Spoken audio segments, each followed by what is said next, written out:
벌써 24년도도 반이 흘러 6월이 시작되고 있습니다. 요즘 농장에는 어떤 꽃들이 피고 있을지 영상을 통해서 만나보도록 하겠습니다. 터리풀의 품종인 자주 터리풀입니다. 최근에 많이 보급되면서 개인 정원에도 많이 소장하고 계실 텐데요. 화기가 길고 색감이 아주 뚜렷합니다. 수국 중에는 산수국과 별수국이 가장 먼저 모습을 보여줍니다. 그 중에도 별수국의 꽃이 아주 다부진 형태를 보여주고 있네요. 추운 지역에서 키우기 좋은 품종 중에 한 가지입니다. 산수국도 별수국과 비슷한 스타일의 꽃이지만 좀 더 우아하고 차분한 느낌의 꽃을 피웁니다. 내한성은 뛰어나지만 방그늘 환경에서 잘 성장합니다. 시베리아 붓꽃은 마지막 개화를 시작했습니다. 농원의 높은 지대에 자리한 개체들로 아직까지 꽃을 보여줍니다. 이제는 엔사타 아이리스가 화려하게 개화하는 시기입니다. 다양한 품종들이 화려함과 우아함을 가시하고 있습니다. 매년 수많은 엔사타 아이리스 중에 흰색 꽃의 품종이 가장 먼저 꽃을 피우기 시작합니다. 클레마티스도 여름에 피는 꽃하면 떠오르는 식물입니다. 덩쿨성으로 지지대를 타고 올라가며 수많은 꽃을 피워냅니다. 덩쿨이기에 다양한 연출이 가능합니다. 백리향이 흘러내리듯 보이는데요. 땅으로 세력을 들리면 과다하게 번식하기 때문에 이런 식으로 포인트 식재하셔도 아주 좋습니다. 외성 꼬리풀의 꽃이 한창입니다. 블루 계열의 꼬리풀이 선호도가 가장 높습니다. 진분홍색의 품종 역시 많은 분들이 찾는 품종입니다. 꽃꼬리풀은 외성종보다는 키가 조금 크게 성장합니다. 색감이 좋고 가장 긴 시간 동안 꽃을 피우는 품종입니다. 일본에서 개량된 진한 색감의 산작약입니다. 국내종보다 좀 더 진한 색감을 보여주는 품종입니다. 최근 많은 정원사분들께서 식재에 활용하시는 식물인 개취입니다. 잎성이 좋고 꽃줄기가 길게 올라와서 노란색으로 꽃을 피웁니다. 아스틸베도 여름 정원에서는 항상 거론되는 식물입니다. 여름에 연출할 수 있는 가장 화려하고 자연스러운 꽃 중에 한 가지이기도 합니다. 색상이 다양하고 어디에나 잘 적응하는 생명력 덕분에 누구나 쉽게 키울 수 있습니다. 분홍 빈도리도 화려하게 꽃을 피우고 있습니다. 살짝 늘어지는 형태의 수영은 위실과도 살짝 닮아 있습니다. 황금 달개비는 여전히 빛을 내며 꽃을 피우고 있습니다. 잎이 밝은색이다 보니 빛을 받으면 더욱 화사하게 보입니다. 찔레꽃이 지고 인동이 피어서 상쾌한 향을 농원 전체에 뿌려줍니다. 인동은 꽃도 예쁘지만 기본 좋은 향기 덕분에 더욱 매력적입니다. 함박꽃나무도 꽃을 피우고 있습니다. 맨지에씨 오이풀입니다. 고산 오이풀로도 불리며 기본 오이풀보다 키가 작고 꽃이 크게 나오는 특징이 있습니다. 백두산 자생 꽃고비입니다. 방그늘지는 배수가 잘 되는 자리에 식재하시면 좋습니다. 청강초롱꽃과 오가초롱꽃이 요즘 예쁘게 꽃피고 있습니다. 둘은 색감이 비슷한데 청강초롱꽃은 키가 크고 오가초롱꽃은 키가 아주 낮게 성장합니다. 터리풀의 품종인 레드 엄브렐라도 꽃을 피우고 있는데요. 조금 컴팩트한 품종이고 잎에 붉은 무늬가 개성 있습니다. 꽃은 자주터리와 분홍터리의 중간 정도입니다. 진분홍 색감의 매력 있는 달개비도 인기가 좋습니다. 보통 보라색 달개비가 많이 분포하는데 이런 진한 색감은 눈길을 사로잡는 화사함이 있습니다. 우리나라의 토종 분홍바늘꽃도 꽃을 피우고 있습니다. 키가 매우 크게 성장하는데 잘 직립하고 잘 번식합니다. 외성 꽃방망이의 모습입니다. 키가 작아서 정원 중간중간에 포인트로 식재하셔도 좋고 화분에서도 많이 키우는 품종입니다. 조금 건조하거나 배수가 아주 잘 되는 환경에서는 더욱 낮게 성장하고 진한 색의 꽃을 피웁니다. 토종 붓꽃의 모습입니다. 시베리아 붓꽃과 마찬가지로 꽃은 이제 끝을 바라보고 있습니다.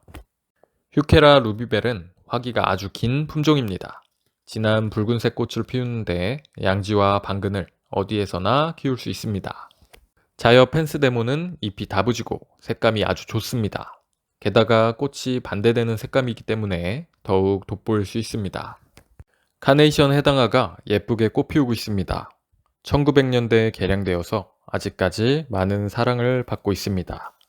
화기가 매우 길고 빠르게 성장합니다. 핑크 옥토퍼스 초롱꽃입니다. 꽃잎이 갈라지는 모양이 문어를 닮아 있어 붙여진 이름입니다. 개성 있는 품종입니다. 참 터리풀입니다. 국내 자생종으로는 대표적으로 터리풀과 단풍 터리풀, 지리 터리풀, 참 터리풀이 있는데 보통 수입종들보다는 사실 더 귀한 야생아들입니다. 날개를 펼친 두루미 천남성이 아주 멋스럽습니다. 두루미 천남성은 포인트 요소로 아주 좋은 야생아입니다. 높게 직립하고 홀로도 큰 존재감을 만들어줍니다. 꿩의 다리가 화사하게 꽃피고 있습니다. 금꿩의 다리가 꽃피기 전에 일찍 꽃 피우는 품종입니다. 순백의 꽃이 매력 있습니다. 눈개승마도 꽃을 피우고 있습니다. 뒤쪽으로는 터리풀도 살짝씩 모습을 보입니다.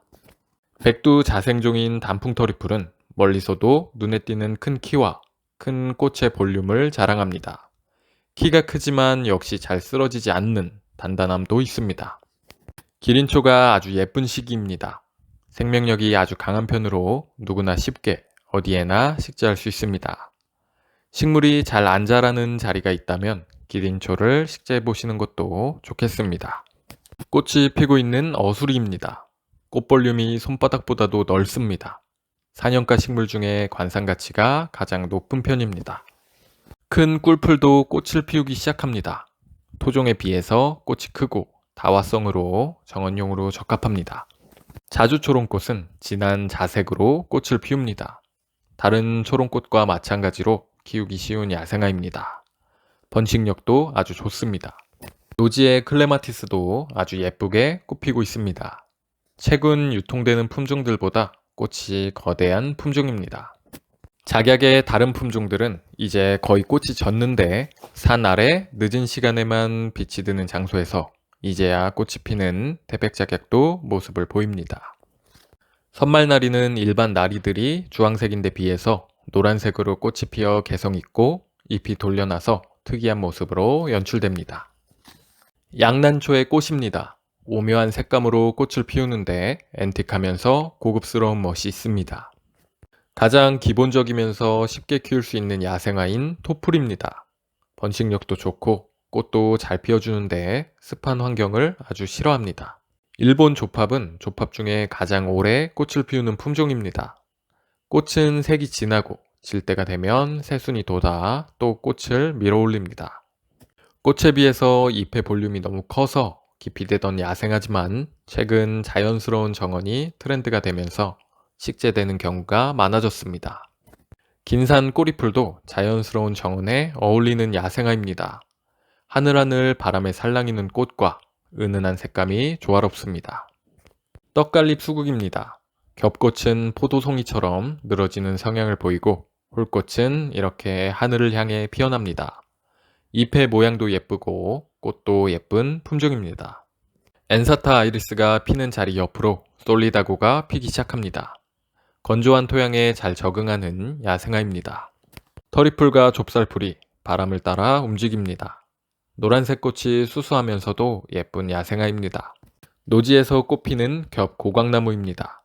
분에 담긴 녀석들은 모두 꽃이 지고 순을 밀어올리고 있습니다. 산딸나무도 꽃을 피우고 있습니다. 꽃이 예쁘고 열매가 달리는데 열매는 간상가치도 높고 식용도 가능합니다. 하우스 안에서 꽃을 피우기 시작하는 아나벨 수국입니다. 흰색과 분홍색, 루비 품종이 대표적이고 요즘 유행하는 겹꽃의 품종은 쓰러짐이 심하고 지저분하다는 평가가 많습니다. 몽글몽글 몽환적인 느낌이 좋은 안개나무도 꽃을 피고 있는데요. 화분에서는 자엽 안개나무만 남아 있습니다. 겹 해당아도 꽃을 피우고 있습니다. 진한 색감과 겹작약처럼 풍성한 꽃잎이 눈길을 끕니다. 두세 달간 길게 꽃을 보여주는 기특한 식물인 에키네시아도 꽃을 피우고 있습니다. 그 외에도 다양한 야생아들이 꽃을 피우기 시작합니다. 계절이 바뀌는 시기이다 보니 꽃이 적은 시기이기도 한데요. 다음에는 또 어떤 꽃들이 피는지 영상을 통해 만나보도록 하겠습니다.